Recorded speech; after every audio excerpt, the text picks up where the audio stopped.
कार व विदेश जाए के चाहतनी और विदेश में जाके पैसा कमाए के चाहतनी राउर वेक्षा बगे रहुआ गल्फ में नौकरी करती तो रहुआ खातिर सुनहरा मौका आइल बा। जी हाँ, पलक बुद्धा ITI जौन की पपौर में संचालित होला वहां पर एक बार फिर से क्लाइंट इंटरव्यू होके जा रहल बा। तो रहुआ जान ले कि कहिया कौना कंपनी के कौना ट्रेड के क्लाइंट इंटरव्यू बाटे। सबसे पहला जौन इंटरव्यू बा ई अल्साफ कंपनी सऊदी के कंपनी है जौना के 30 मई के क्लाइंट इंटरव्यू होके वाला बा। जौना के फ्रेश और रिटर्न सब चली। भारी मात्रा में आवश्यकता बा mason tiles, mason block and plaster, steel fixer, shuttering carpenter, rigger, TVC card holder, welder, arc structural, charge hand mason, charge hand shuttering carpenter, charge hand steel fixer के। सैलरी बा 950 से लेके 1500 तक। एज लिमिट बा 21 से 40 साल। 8 घंटा के ड्यूटी बा प्लस ओवर टाइम। एकरा बाद दुबई के मशहूर company NPC Trojan holding company LLC के क्लाइंट इंटरव्यू होके वाला बा जौना के नॉर्मल मेडिकल बा, एम्प्लॉयमेंट वीजा बा और एकरा भारी मात्रा में आवश्यकता बा mason tiles, mason block and plaster, shuttering carpenter, steel fixer और हेल्पर के। सैलरी बा 800 से 1000 plus over time. Age limit बा 20 से 44 साल। एकरा बाद 31 तारीख के ही Orient House and Construction Company LLC Abu धाबी के कंपनी है जौना के नॉर्मल मेडिकल बटे। एकरा जरूरत बटे इलेक्ट्रीशियन और प्लम्बर के। सैलरी बा 1200 से 1500 तक plus over time. Age limit बा 19 से 45 साल। एकरा बाद 3 तारीख के यानी कि 3 जून के अल कहलीदिया होल्डिंग ग्रुप WLL बहरीन के कंपनी है जौना के एम्प्लॉयमेंट वीजा बाटे और भारी मात्रा में आवश्यकता बाटे pipe fitter, pipe fabricator, electrician, rigger, welder 6G welder, welder 4G, FCAW, SMAW के, tank cleaner, mechanic tools, plotter, store keeper, Gulf returner, work lift operator, supervisor piping, Gulf returner, work operator, Gulf returner और quality controller के ही हो gulf returner चाहिए। Salary बटे 70 से लेके 220 तक। एज लिमिट बा 21 से 45 साल।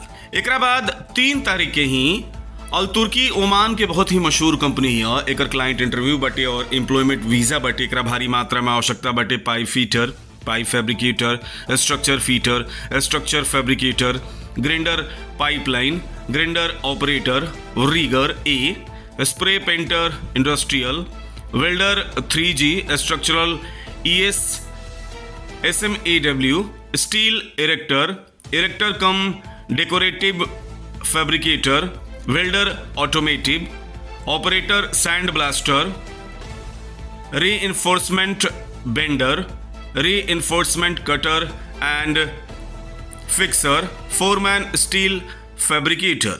सैलरी बटे 90 से 250 तक plus over time. Age limit बा 21 से 42 साल। एकरा बाद 3 तारीख के ही extra company industries LLC Dubai के कंपनी है और एकरा भारी मात्रा में आवश्यकता बटे structural fabricator, welder structure, welder MIG, welder 3G qualified MIG. Employment visa बटे और नॉर्मल मेडिकल बटे। सैलरी बटे 1100 से लेके 1500 तक। एज लिमिट बा 21 से 45 साल। एकरा बाद 4 तारीख के क्यूब LLC ओमान और सऊदी के कंपनी है।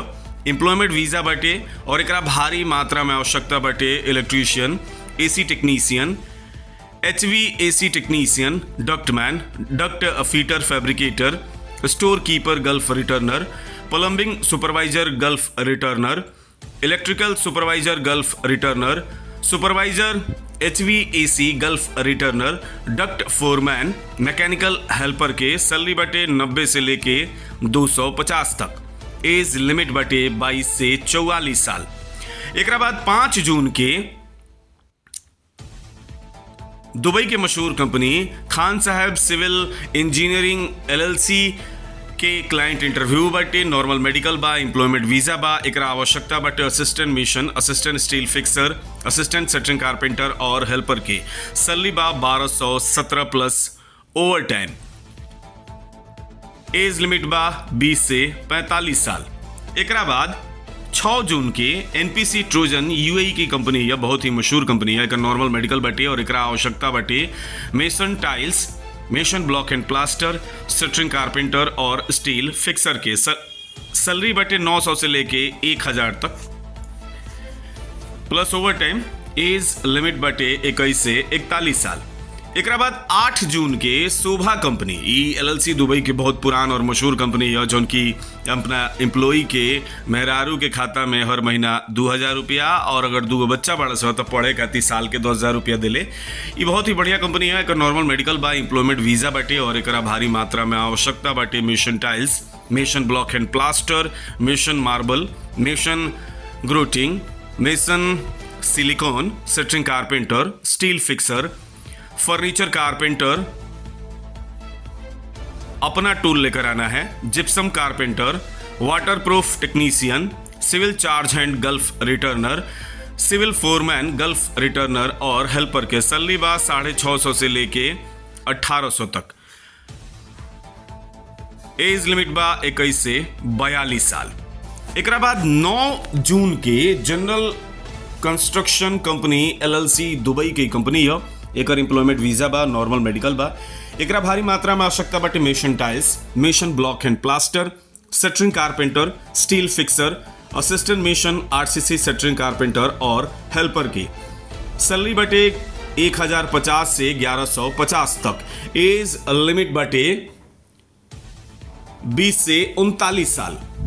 एक बाद 11 जून के ओमान अल तुर्की कंपनी है, ओमान के मशहूर कंपनी है अल तुर्की। एक क्लाइंट इंटरव्यू बाटे और एक एम्प्लॉयमेंट वीजा बाटे। एक भारी मात्रा में आवश्यकता जौन बाटे उ बाटे डीजल मैकेनिक, डेंटर vehicle, welder automotive, tyreman, electrical specialist, RMC and HM plant, auto electrician, spray painter vehicle, AC technician vehicle, automotive technician, electrician specialist vehicle, mechanic heavy equipment, mechanic heavy motor vehicle, mechanic speciality diesel engine, mechanic speciality heavy equipment, mechanic speciality heavy motor vehicle, mechanic speciality light motor vehicle, mechanic light motor vehicle, mechanic specialist RMC and HM plant, mechanic speciality tower crane, mechanic watching plant, mechanic block plant, mechanic ice plant, refrigeration specialist ice plant के। Salary बाटे 90 से लेकर के 200 तक। एज limit बा 21 से 42 साल। एक बाद 12 जून के अलेमको दुबई की कंपनी है, Alemco electro mechanical company LLC Dubai के कंपनी के क्लाइंट इंटरव्यू बाटे। नॉर्मल मेडिकल बा और एम्प्लॉयमेंट वीजा बा। एक भारी मात्रा में आवश्यकता बा electrician, plumber, pipe fitter, pipe fabricator, ductman, duct fitter fabricator, AC technician, HVAC technician, ELV technician, electrician, welder के। सैलरी बाटे 1065 से 1515 तक प्लस ओवर टाइम बा। एज लिमिट बाटे 18 से। एक बाद 16 जून के target engineering construction company LLC UAE की कंपनी है। एक भारी मात्रा में आवश्यकता बाटे mason tiles, mason block and plaster, shuttering carpenter, steel fixer, assistant मेसन आरसीसी शटरिंग कारपेंटर के। सैलरी बा 750 से 950 तक। नॉर्मल मेडिकल बाटे। एज लिमिट बाटे 20 से 50 साल।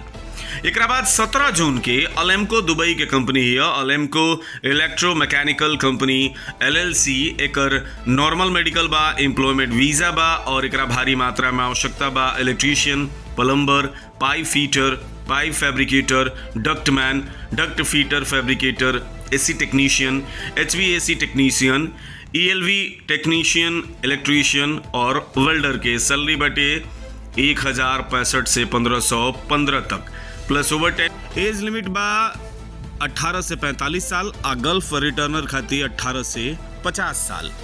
रउआ भी विदेश जाए के इच्छा रखतानी और ए ट्रेड से संबंधित वाली तो रउआ क्लाइंट इंटरव्यू में शामिल होकी, सेलेक्ट होतानी तो अच्छा तरीका से जांच परख करके और ओकरा बाद विदेश जाई। अगर कोनो समस्या होता तो हमनी के बताई। नीचे नंबर चल रहा बा, वीजा इंक्वायरी के अलग बाटे और विदेश जाए से संबंधित और क्लाइंट इंटरव्यू से संबंधित जानकारी खातिर भी ए नंबरन पर संपर्क कर सकतनी।